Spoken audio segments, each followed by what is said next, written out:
ACB की team ने शनिवार को बड़ी कार्रवाई को अंजाम दिया, जिसमें रूपनगढ़ थाना एएसआई मोहन सिंह द्वारा दलाल के जरिए बजरी ट्रेलर संचालक से 2 लाख रुपए की रिश्वत मांगने का मामला सामने आया है। मामले की जानकारी देते हुए एसीबी उप अधीक्षक पारसमल ने बताया कि परिवादी दल्लाराम ने एसीबी को शिकायत सौंपी थी कि वह और उनके साथी अपने ट्रेलर में बजरी भरकर सतलाना जोधपुर अलवर के लिए जा रहे थे। इस दौरान रूपनगढ़ थाने में एएसआई मोहन राम ने बजरी से भरे ट्रेलर को अवैध बताकर दोनों ट्रेलर अपने दलाल गिरधारी लाल के रूपनगढ़ हाईवे पर स्थित ढाबे पर खड़े करवा दिए।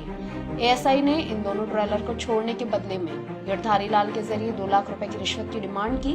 बजरी परिवहन के संबंध में उनके पास सारे दस्तावेज होने के बावजूद भी उन्हें थाने में बिठा कर रखा गया। परिवादी की शिकायत पर एसीबी की टीम ने इसका सत्यापन कर इसे सही पाया। सत्यापन के दौरान 1 लाख रुपए की राशि दलाल को सौंपी गई, जिसके बाद एएसआई मोहन राम ने ट्रेलर छोड़ने का निर्देश दिया और परिवादी को बाकी के 1 लाख रुपए अगले दिन सुबह 10 बजे तक पहुंचाने के लिए कहा। परिवादी ने आरोपियों से की गई बातचीत को रिकॉर्ड कर लिया। एसीबी जब इस संबंध में कार्यवाही करने पहुंची तो आरोपियों को इसकी भनक लग गई थी, जिसकी वजह से ASI Mohan Singh ACB team के पहुंचने से पहले ही राजकार्य का हवाला देकर मौके से गायब हो गया। इस कारण एसीबी की टीम ट्रैप कार्यवाही को अंजाम नहीं दे सकी।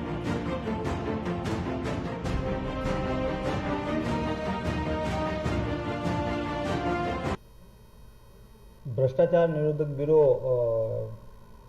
इंटेलिजेंस यूनिट अजमेर द्वारा दिनांक 17/5/2021 को इतला मिली थी कि परिवादी श्री दल्लाराम पुत्र देवीलाल निवासी मंडा भीम सिंह जिला जयपुर का रहने वाला है और वो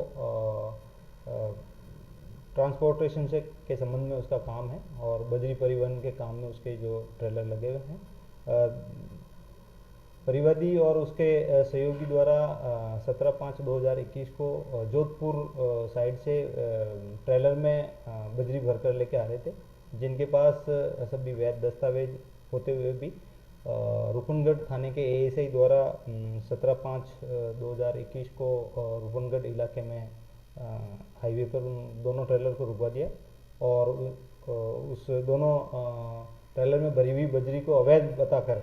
और कार्रवाई करने के एवज में 2 लाख रुपए कार्रवाई नहीं करने के एवज में 2 लाख रुपए की रिश्वत की डिमांड की गई थी, जिसका मेरे द्वारा दिनांक 18/5/2021 को इसका वेरिफिकेशन कराया गया। तो श्री मोहन राम एएसआई द्वारा अपने दलाल श्री गिरधारी लाल निवासी दरदुंड जो इसका परिचित भी है और इसका एज ए दलाल कार्य कर रहा था, जिसको एएसआई ने जब ट्रक दोनों ट्रेलर रुकवाए थे तो इसके दलाल के ढाबे पे खड़े करवा दिए थे और ये भी कहा गया कि जो पैसे हैं वो रिश्वत की राशि है, इसको दे देना। और जब रिश्वत राशि डिमांड वेरिफिकेशन के समय परिवादी द्वारा 1 लाख रुपए की राशि दी गई थी तो आरोपी द्वारा ग्रहण की गई और एएसआई से जब वार्ता की गई तो एएसआई ने ये कहा कि 1 लाख रुपए रख लो और ये दोनों ट्रेलर को जाने दो और शेष 1 लाख रुपए की राशि के लिए 18/5/2021 को मॉर्निंग में 10 बजे का समय तय किया गया था। परिवादी द्वारा रिश्वत राशि की व्यवस्था कर और एसीबी टीम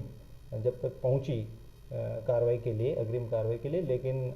आरोपी किसी राजकार्य से इलाके में निकल गया था। तत्पश्चात आरोपी गणों को एसीबी कार्रवाई की भनक लग गई थी, इसीलिए अग्रिम कार्रवाई नहीं हो सकी थी, जिसकी रिपोर्ट मेरे द्वारा बनाकर मुख्यालय अग्रिम कार्रवाई के लिए भेजी गई थी, जिस पर अभियोग संख्या 38/2022। इस पूरे प्रकरण में जो देखने वाली बात और ताजुब करने वाली बात ये थी कि जब आरोपी गणों द्वारा रिश्वत राशि 1 लाख रुपए की ग्रहण की गई थी तो आरोपी एएसआई द्वारा ये निर्देश दिए गए कि 1 लाख रुपए की राशि लेके इन दोनों ट्रेलर को छोड़ दिया जाए। तो दलाल द्वारा उन दोनों ट्रेलर को रिलीज कर दिया गया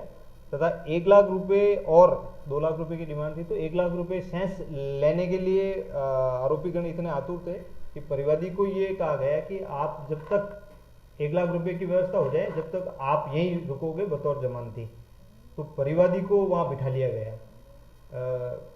परिवादी से हमें संपर्क करने और उसको वहाँ से रिलीज कराने में हमें काफ़ी मशक्कत करनी पड़ी। एट लास्ट में परिवादी के परिचित महेश थाकण और अन्य जो इनके सहयोगी थे उनको वहाँ भेजा, दलाल के पास भेजा गया और बड़ी रिक्वेस्ट की गई कि हम सुबह 10 बजे से पहले आपको 1 लाख रुपए की व्यवस्था कर हम इनको आपको सुपुर्द कर देंगे एक शेष राशि। लेकिन दलाल बार बार यही कर रहा था कि ऐसे ही सुबह 10 बजते ही आएगा और पैसे लेगा, इसलिए मैं आपको नहीं जाने दूंगा। और करीब करीब इसको काफ़ी टाइम तक वहाँ परिवादी और उसके सहयोगी को बिठा के रखा। तो ये इस पूरे प्रकरण में देखने के वाली बात थी कि दलाल और एएसआई का इतना खौफ था कि परिवादी को वहाँ, परिवादी और उसके सहयोगी को वहाँ मतलब